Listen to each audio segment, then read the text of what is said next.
गेहूं की बुआई करते वक्त हम बड़े उत्साह के साथ अपने खेतों की अच्छे से जुताई करते हैं। उसके बाद संतुलित मात्रा में खाद उर्वरक अपने खेतों के अंदर डालते हैं। फिर देखते हैं हमारे एरिया के अंदर सबसे ज़्यादा उत्पादन देने वाली वैरायटी कौन सी है। फिर उसका सिलेक्शन करके अपने खेतों के अंदर लगाते हैं।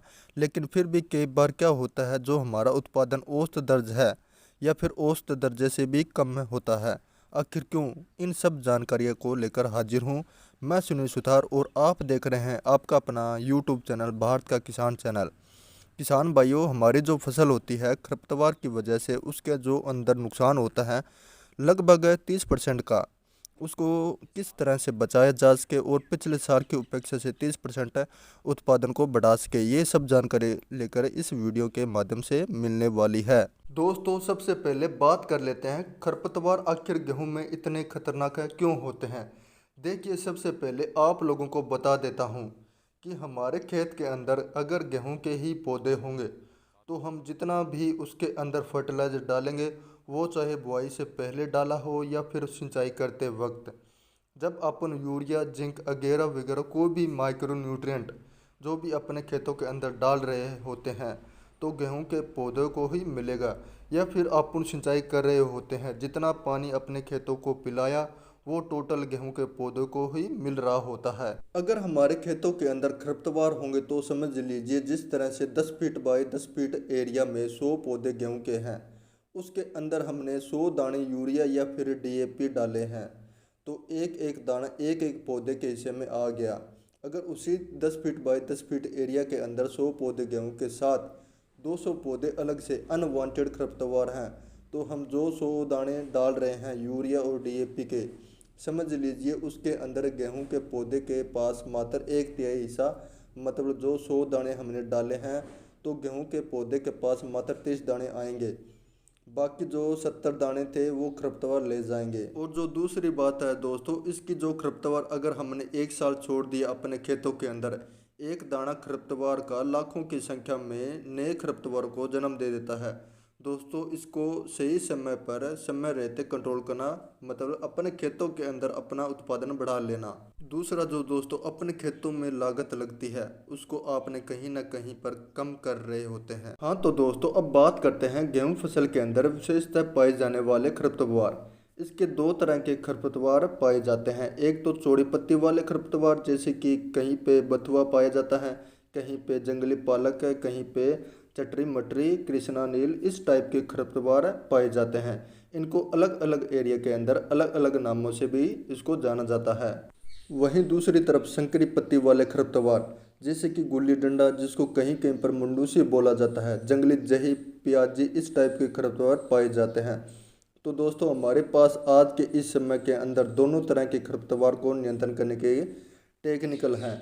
आज आप लोगों को दोनों तरह के टेक्निकल बताए जाएंगे। अगर आपके खेतों के अंदर चौड़ी पत्ती वाले खरपतवार हैं तो किस तरह से नियंत्रण किया जाए, अगर आपके खेतों के अंदर संकरी पत्ती वाले खरपतवार है तो किस तरह से नियंत्रण किया जा सके। वैसे तो अधिकतर खेतों के अंदर दोनों तरह के ही खरपतवार पाए जाते हैं, उनको एक ही स्प्रे में किस तरह से कंट्रोल किया जाए, ये सब जानकारियाँ इस वीडियो के माध्यम से मिलने जा रही है। तो सबसे पहले आप लोगों को बता देता हूँ इसके अंदर सावधानी कौन सी बरतनी चाहिए, क्योंकि अगर मैं इस समय पर वो टेक्निकल बता देता हूँ, किसान भाई क्या करेंगे, टेक्निकल का नाम लिखते ही और वो वीडियो को छोड़कर चले जाएंगे। लेकिन दोस्तों, मैं आप लोगों को एक बार फिर दोबारा बता रहा हूँ, जितने भी खरपतवार नाशक आप लोगों को बताए जाए, एक तो सही डोज अपने खेतों के अंदर प्रयोग करनी चाहिए। दूसरा दो दोस्तों, खरपतवारनाशी प्रयोग करते वक्त हमारे खेतों के अंदर नमी पर्याप्त मात्रा में होनी चाहिए। दूसरा जो दोस्तों, जब अपन पहली सिंचाई कर लेते हैं 25 से 35 दिन के बीच में, उस वक्त हमें ये खरपतवारनाशकों का प्रयोग करना है। साथ ही दोस्तों, विशेष ध्यान रखने वाली बात, अक्सर देखते हैं खरपतवारनाशी प्रयोग करने के बाद हमारी फसल जो पीली पड़ जाती है, तो उसके अंदर क्या होता है, एक बार हम स्प्रे कर रहे होते हैं अपने खेतों के अंदर, या तो भूल की वजह से या फिर अनजाने में अपन क्या करते हैं कि दोबारा उसी जगह में अपन निकल कर आ जाते हैं। खरपतवारनाशी का जब आप गेहूं के अंदर प्रयोग कर रहे हो, स्प्रे कर रहे हो, तो आप एक जगह पर एक ही बार स्प्रे कीजिए, दोबारा उस जगह पर स्प्रे मत कीजिए। अगर आप दोबारा उसी टाइम स्प्रे करोगे तो निश्चित तौर पर डोज है डबल हो जाएगी। आपके गेहूं के अंदर उत्पादन बढ़ने के बजाय वो घट जाएगा। जो आपकी फसल है पीली पड़ जाएगी, ग्रोथ उसकी रुक जाएगी। सबसे पहले बात करते हैं दोस्तों, जिन खेतों के अंदर चौड़े पत्ते वाले खरपतवार है वो अपने खेतों के अंदर कौन सा टेक्निकल यूज करें जिससे कि सही समय रहते अपनी फसल के अंदर खरपतवारों से अपनी फसल को बचा पाए।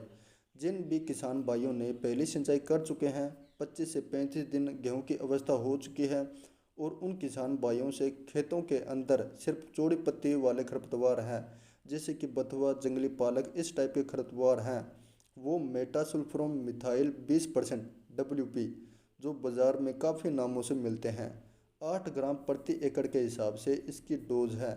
1 एकड़ के अंदर स्प्रे कीजिए। पानी की जो मात्रा है लगभग आप 150 लीटर मात्रा रखनी है। दोस्तों इसकी स्प्रे कर दीजिए। आपको जो बथुआ 5 से 7 दिन में ख़त्म होने शुरू हो जाएंगे, लगभग 15 से 20 दिन में पूरी तरह से ख़त्म हो जाएंगे। लेकिन विशेषकर सावधानी दोस्तों यही रखनी है, एक तो आपके खेतों के अंदर नमी पर्याप्त मात्रा में होनी चाहिए।